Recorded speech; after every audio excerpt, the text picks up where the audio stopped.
जरा सोचिए, एक बहुत बड़ा ऑनलाइन शॉपिंग मॉल, लेकिन ऐसा वैसा नहीं, सालों से अवैध धंधों का अड्डा था। और फिर एक दिन रातों रात वो गायब हो जाता है। सुनने में फिल्मी लगता है ना, पर डिजिटल अंडरवर्ल्ड में अभी हाल ही में बिल्कुल यही हुआ है। तो चलिए आज इसी घटना की तह तक चलते हैं। अब जरा इस नंबर पर गौर कीजिए, 250 मिलियन यूरो, मतलब करीब 2000 करोड़ रुपए से भी ज्यादा। ये वो रकम है जो सिर्फ कुछ ही सालों में एक अकेले अवैध मार्केट में इधर से उधर हुई। इससे अंदाजा लगाया जा सकता है कि ये धंधा कितना ज्यादा बड़ा और मुनाफे वाला था। और बात सिर्फ पैसों की नहीं है, इस बाजार से जुड़े लोग कितने थे पता है? 6,12,000 से भी ज्यादा, मतलब किसी छोटे मोटे शहर की पूरी आबादी। और ये सब के सब एक ही अवैध ऑनलाइन मार्केटप्लेस पर खरीद बिक्री कर रहे थे। अच्छा, तो खरीदार तो इतने थे, पर इन्हें सामान बेच कौन रहा था? 3,200 वेंडर्स। ये कोई छोटा मोटा गैंग नहीं था, नहीं, ये तो एक पूरी की पूरी ऑर्गेनाइज्ड अवैध ई-कॉमर्स की दुनिया थी। तो सवाल ये उठता है कि ये सारे चौंकाने वाले आंकड़े आ कहां से रहे हैं? ये सब सामने आया है यूरोप के सबसे लंबे समय तक चलने वाले dark web drug market, Archetyp market के भंडाफोड़ से।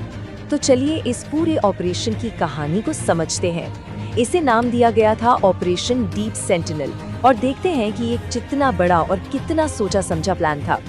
देखिए, ये कोई सिंपल सा सर्वर शटडाउन नहीं था, बिल्कुल नहीं। ये एक बहुत बड़ा इंटरनेशनल स्टिंग ऑपरेशन था। इसमें अमेरिका और जर्मनी जैसी ताकतों को मिलाकर कुल 6 देशों की पुलिस लगी हुई थी। और उनका मकसद सिर्फ वेबसाइट बंद करना नहीं था, उन्होंने तो इसके एडमिन, मॉडरेटर्स और जो बड़े बड़े विक्रेता थे उन सबको धर दबोचा। ठीक है, तो एक बहुत बड़ा मार्केट प्लेस तो बंद हो गया, लेकिन ये सब हो कहाँ रहा था? ये डार्क वेब आखिर है क्या भला? यहाँ पर ना डीप वेब और डार्क वेब के बीच का फर्क समझना बहुत जरूरी है। देखिए, डीप वेब में तो ज्यादातर वो चीजें हैं जो प्राइवेट हैं, जैसे आपका बैंक अकाउंट या कंपनी का इंटरनल नेटवर्क। लेकिन डार्क वेब वो तो बनाया ही गया है गुमनामी के लिए, एनोनिमिटी के लिए। और ये गुमनामी मिलती कैसे है? इसका सबसे बड़ा जरिया है एक टेक्नोलॉजी जिसका नाम है टॉर, यानी द अनियन राउटर। अब इसका काम ये है कि ये आपके इंटरनेट ट्रैफिक को पूरी दुनिया में फैले हुए कई सर्वरों से घुमा फिरा कर भेजता है। नतीजा, ये पता लगाना लगभग नामुमकिन हो जाता है कि कौन कहां से क्या कर रहा है। लेकिन एक मिनट, यहाँ एक बहुत दिलचस्प बात है। ये जो गुमनामी है ना, ये हमेशा गलत कामों के लिए ही इस्तेमाल हो ऐसा जरूरी नहीं है। आपको जानकर हैरानी होगी कि प्रो पब्लिका जैसे बड़े बड़े न्यूज ऑर्गेनाइजेशंस भी डार्क वेब का इस्तेमाल करते हैं। क्यों?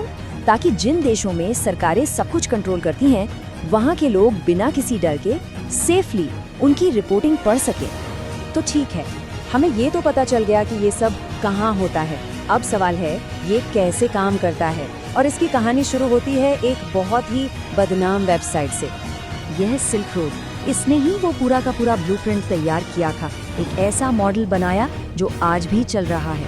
भले ही इसे बनाने वाला आज जेल में है, पर उसका बनाया हुआ सिस्टम वो आज भी जिंदा है। और ये मॉडल इतना कामयाब क्यों हुआ? क्योंकि ये बिल्कुल किसी आम ऑनलाइन शॉपिंग साइट की तरह ही काम करता है। आप देखिए, यहाँ भी वेंडर्स अपना सामान लिस्ट करते हैं, खरीदार रिव्यू छोड़ते हैं, और तो और पेमेंट को सेफ रखने के लिए एक एस्क्रो सिस्टम भी है। मतलब पैसे तब तक सेलर को नहीं मिलते जब तक खरीदार को सामान न मिल जाए। फर्क बस एक ही है, यहाँ सब कुछ गुमनाम है और सब कुछ अवैध है। तो इसका सबसे मजेदार पहलू क्या है पता है? ये पूरा सिस्टम भरोसे पर चलता है।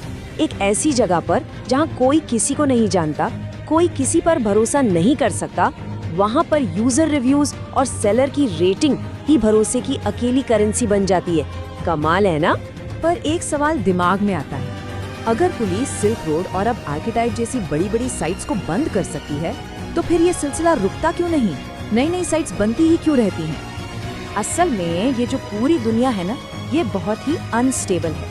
एक तरफ तो पुलिस का लगातार दबाव बना रहता है और दूसरी तरफ खुद एडमिन का लालच।